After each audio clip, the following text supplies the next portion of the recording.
The relationship between the United States and Russia has taken many turns. We were allies in World Wars I and II, only to end up on opposite sides in the Cold War. Even when the relationship thawed, it seems there has never been a complete peace. Glen Howard is an OSU alumnus and president of the Jamestown Foundation in Washington, D.C. The purpose of the Jamestown Foundation is to track world events and trends that are of strategic importance to the United States. You'll notice that Glen got here before his luggage did because he's in his jeans and sweatshirt, but he sat down anyway for a deeper look at our relationship with Russia. Let's start a little bit with your background. You grew up in Okmulgee. That's right, Okmulgee, Oklahoma. And then came to OSU. Yep, I came here and studied business and then found an interest with a dynamic professor teaching in your language program. It got me excited about Russia. Is that right? Yeah. You were taking Russian? I started taking Russian, and he said, my goal is to train you so that we can drop you behind in a parachute into the Soviet Union and no one will find and be able to detect that you're an American.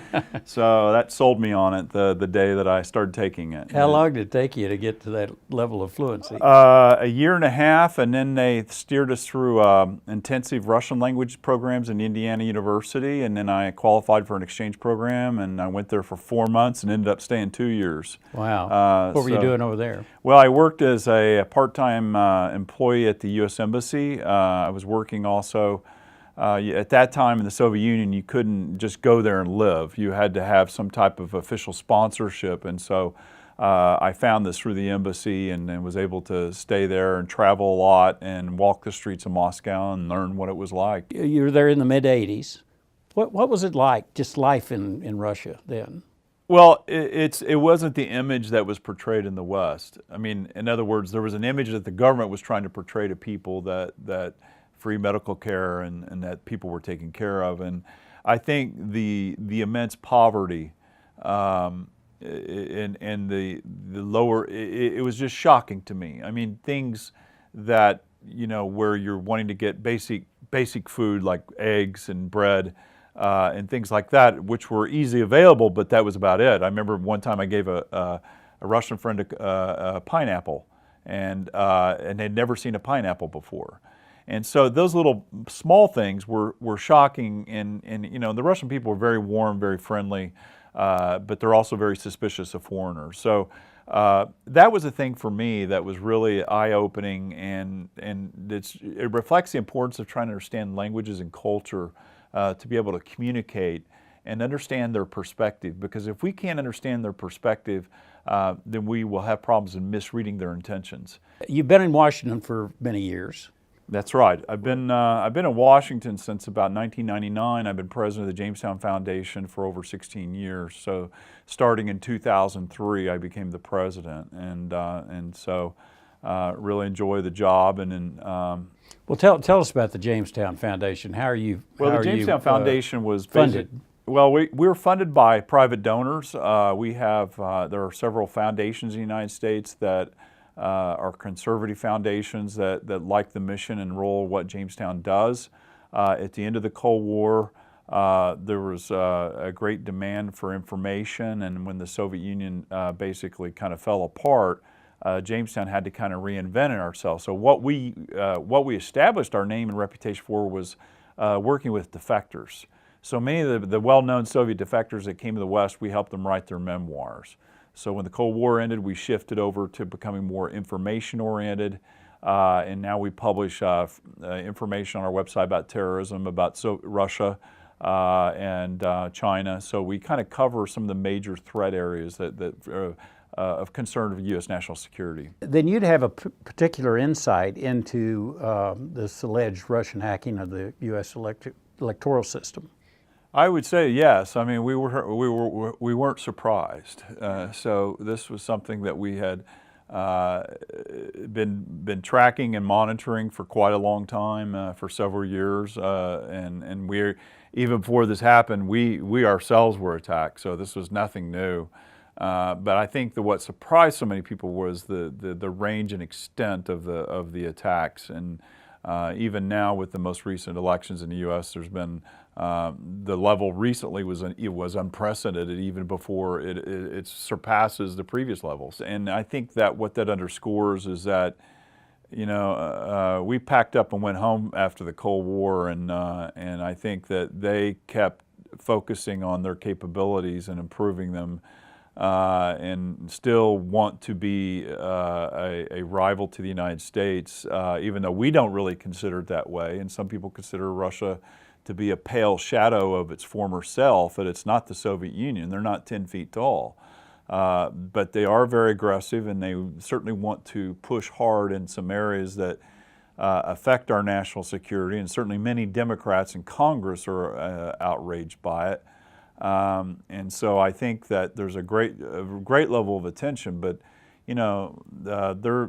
because they've been focusing on modernizing and doing some things with their military and also with their internet security, I think that Russia is a very determined power to try to fill some of the regional security vacuums, and especially the vacuum that was left in Syria. They were very determined to fill that.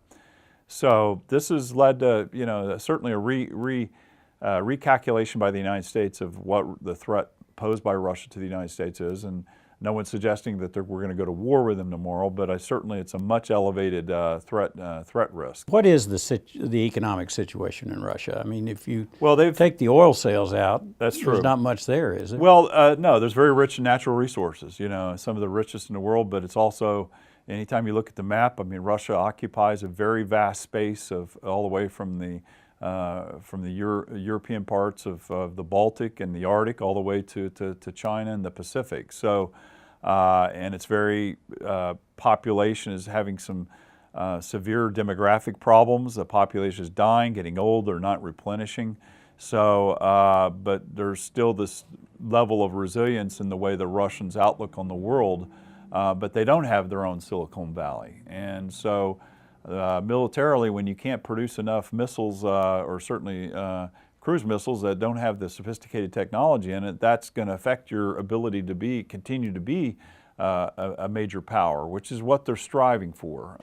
I kind of understood that the rapprochement by Kissinger to China was brought on, or willingness to accept that was brought on by China, was brought on because of the strength of the Soviet Union and what they were doing. Now it seems that Russia is actually kind of partnering up with China against the U.S. Yeah, that's certainly, they're trying to multiply their bargaining power, and they do this rhetorically. So they do this often, speaking in a way and trying to show off their ties to China in a way to make the United States weary of not wanting to challenge Russia. But I think the United States is, and I think China too has its own kind of global agenda of things that it's trying to pursue, and that Russia is just a kind of casual partner in those efforts. And I don't think there's a real deep inner drive for alliance against the United States by the half of the Chinese, but I think it does play into how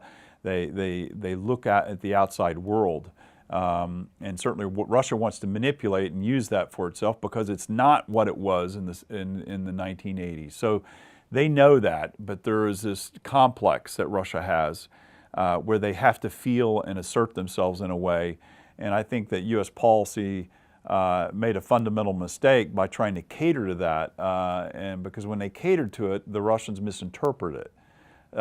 So I think that's, as Reagan said, peace through strength. It was is the appropriate way to respond and to deal with Putin's Russia.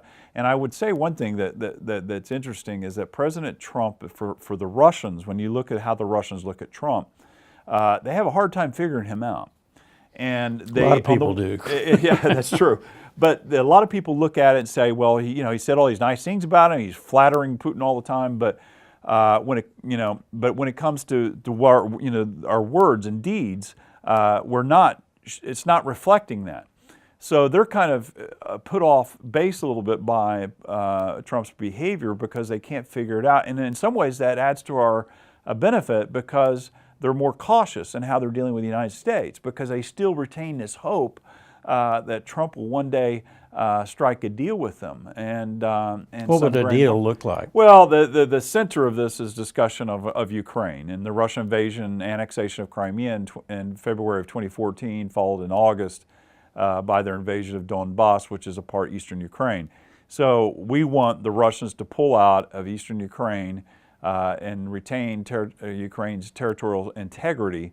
And that's where all the negotiations have been, and the Russians have just basically, kept repeating the same thing, kept meeting and negotiating, and nothing was ever happening. No, they're supposedly protecting their Russian. Well, that's what their claim is, and yeah. so Europe initiated sanctions against Russia over this, and so that's kind of where we are. But Putin is more of a person of the 19th century. What he reflects is more of this idea of a status for Russia as a great power. But at the same time, he knows Russia doesn't have the capabilities of what it used to have. And so therefore, his weaknesses, he knows he has weaknesses. And part of the problem is the West always kind of caters to that,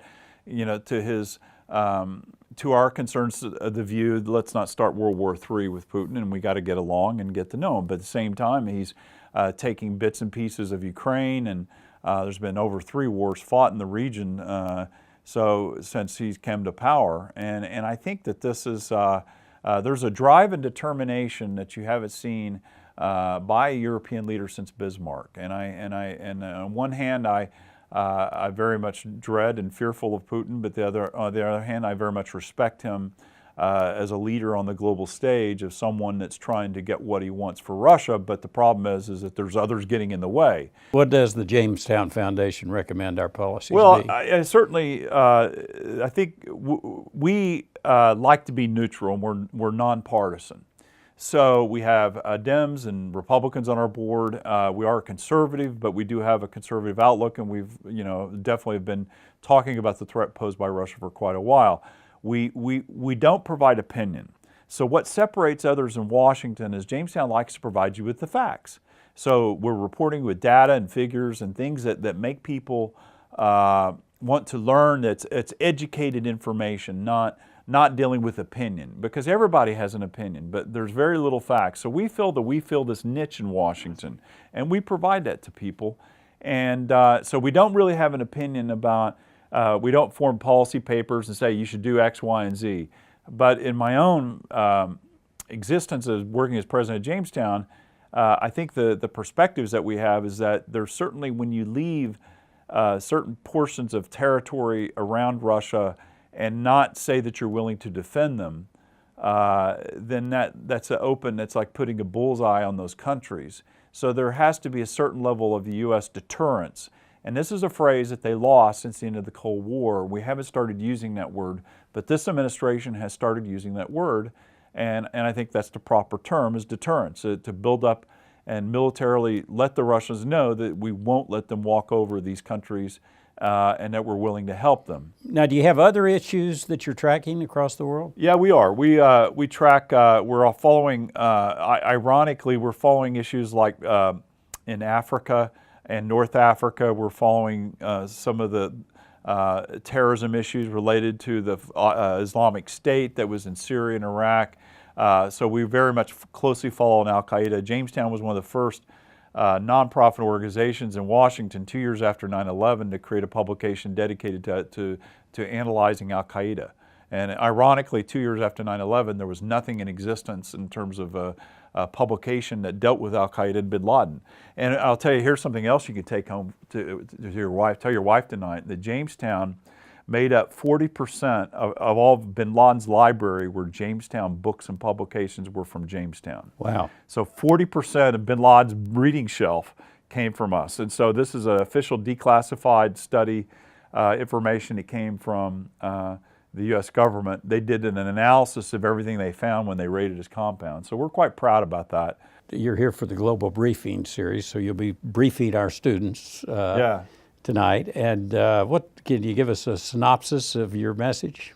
Well, the synopsis, there's two aspects. One is to talk about Russia and impress people, make them think I know everything in the world of what's going on.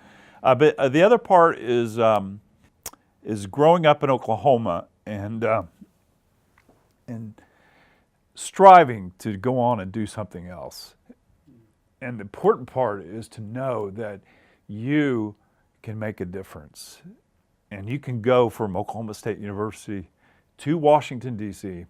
and through hard work and networking and just learning something like a language and commanding and mastering it and making a difference and setting yourself apart from that. And that shows that anybody can do it. Yeah. And that's going to be part of my message tonight. The other part is, you know, don't let people from the East Coast tell you that you can't make it in Washington. It was a real pleasure to have Glen Howard back in Stillwater. He was on campus as part of our Global Briefing series. You can watch that presentation right here on O State TV. I'm Burns Hargis. Thanks for watching Inside OSU.